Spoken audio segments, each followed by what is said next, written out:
Nodes of melancholy, chemistry palpable. They look too young to act so old.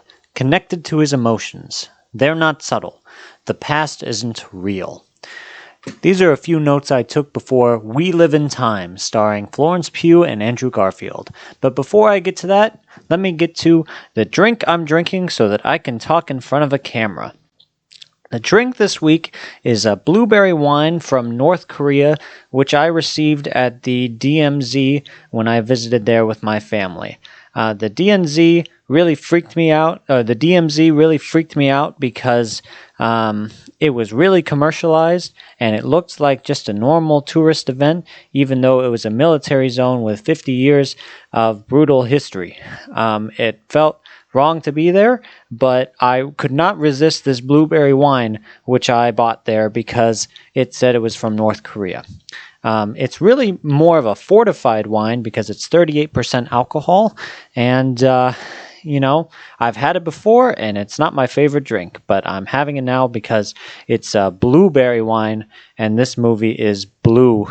It makes you feel blue. It gives me that blue vibe. So, cheers. Oh, the aftertaste reminds me a lot of Malort, if you've ever tried that. So clearly when we're talking about this film, we're talking about Andrew Garfield and Florence Pugh, because they are the center of it, they're the heart of it, and their performances are the reason why this film lives or dies. And I think they are the biggest strength that this film has to offer. Their romance is very love at first sight based. It has a lot of emotional elements to it, a lot of elements that would bring them together. It's really about the moments they share, the painful moments, and then the moments that they surround themselves with in that time. It's a very melancholy film where even the happy moments are shrouded over a darkness of their past or their future. In this case, it's kind of a snapshot looking back at their time together, even though it's not really told that way directly. One of my favorite things about Andrew Garfield and Florence Pugh is that they're not very subtle actors. They're actually very expressionate. They're very in touch with their emotions. They're very good at putting that on the screen, and they're very good at being overly emotional and overacting a little bit, but not in a bad way. It's not like they're not capable of subtlety. It's just that they are very dynamic actors, and they work very well with their faces. Andrew Garfield in particularly, I think this is a very small thing to mention, but he's very good with prop work. If you ever see him in a movie, he always loves a prop, like a coffee mug or a pen or a door. He has to be grabbing onto something. He's very like ADHD. He's always doing something with his hands or with his face. He's very energetic. When I think about Andrew Garfield as an actor and the kind of roles that he likes to play, he strikes me as someone who I want to be like as a person. I don't know how to explain this, but he's so good at being emotional and being in touch with himself that it's really admirable to see as a man. And I do think about that a lot, and I try to look up to his ability to do that. And so he's got a very like feminine energy to him. A lot of times he's a very water-like force, and I really appreciate that about his performances and how much he gives to his roles. Florence Pugh, on the other hand, is also very passionate. She's very strong and sturdy, and she's got such a huge life force that it's really easy to gravitate to on screen. I mean, I still remember in 2019 with her performances of Midsummer and Little Woman, just the amount of energy and like it was almost like I saw a movie star right away. I never usually see an actor just come in to a role so quickly without me knowing about them previously with so much life force, like they've been there for 10 years, but she is just so good at it, and her career after that has been phenomenal as well. She's done a lot of underrated work. There's so many things I love about this film, but one thing that I wish they worked on a little bit more was there's a certain, how do I put this? Love is happens at first sight, and it also happens and grows along the way. To me, I'm a bit of a romantic person, But in this film is certainly a case for love at first sight. So they fall in love. That's great. They're really good at acting that out, and they're almost so good that it almost hides this part of the film that I wish they worked on a little more.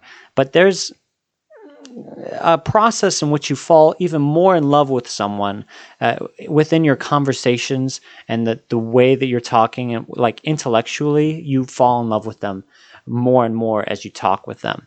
And I don't think they had a lot of conversations in this film. They talk about loving each other a lot, and they go through such hard times together that you can see them work with each other and fall in love with each other. But I don't see from their conversations this slow act of falling in love. And I wish they had a little more of that. I think if they dedicated one strong scene to that, it would have erased a lot of doubt I had, and like a shallowness in their relationship to me. But again, they are so well acted and so well, the actors are so well dedicated to their roles that it almost becomes a non-existent issue because they do so well.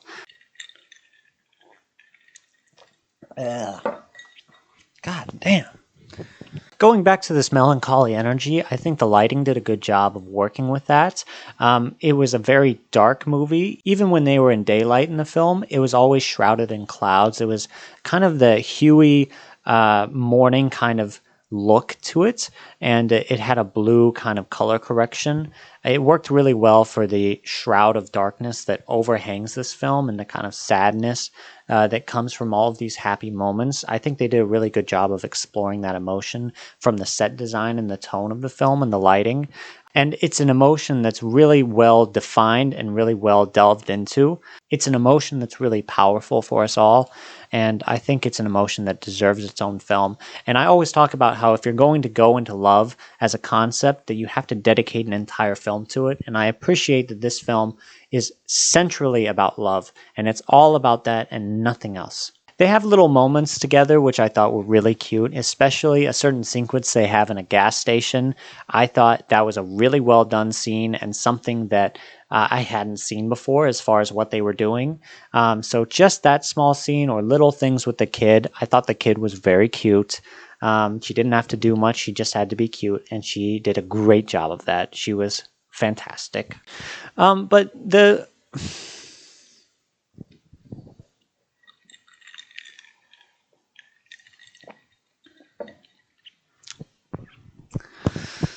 But in the end, I thought this story was a little more conservative than I expected in a little bit of a weird way. I thought Andrew Garfield's character was very open and upfront about kids, and Florence Pugh's reaction to that and how that interacted later on in the story was delved into in a way that I thought was less inevitable than it should have been.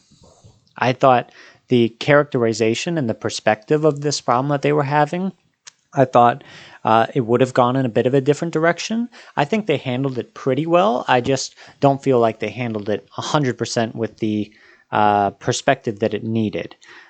So that might be a little different for each person. Maybe someone will watch that and think that they love it, and I think that's fine. But for me, maybe I would have dedicate a little more to that central problem that they were having. But this film certainly had an impact from an emotional level. I think the actors were really well realized, and I had a great time watching them. Well, great time's a strong word, but I think they did a great job in their roles. And this could be a great film to take a significant other, a partner, someone you love, and cry together, which is always a good thing. We need to cry more, especially me. I need to cry more. Oh. And while I had a few story issues that brought it down for me, I appreciated the movie very much. I appreciated the performances. So I'm going to give it a red turtle and a squirt. It had a good impact on me for some levels. Other levels, not so much. I'm reminded of Before Sunrise when I think about this film and what could have been added to make it a little bit stronger as far as the connection goes intellectually. But when you're comparing to the best romance movie of all time, it's hard to live up to that. So I don't know what I'm talking about, really. But that's all I have for today. Please take some blueberry wine if you can find it and have some with me. And cheers to you for making it to the end of this video. I think there's probably 4 of you if I were really optimistic. So, love you.